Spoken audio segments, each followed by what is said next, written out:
Той қазына қазақтың маңдай бағы, ағытайын өлеңімді таңдайдағы.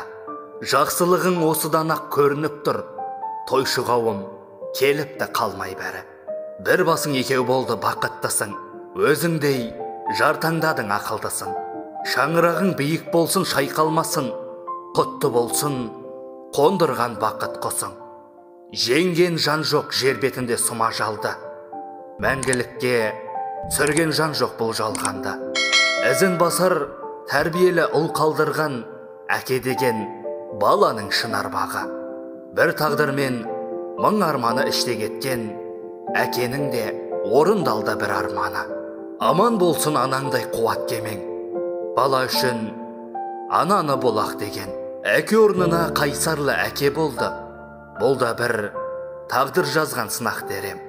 Баланың амандығын тілеп жүрген әр ананың жүздерінен жұмақ көрем. Бағың жанып, орындалған армандарың, сол анаңның дұғасы анық білем. Өлеңді жазған Махамбет Сахиұлы Адаев.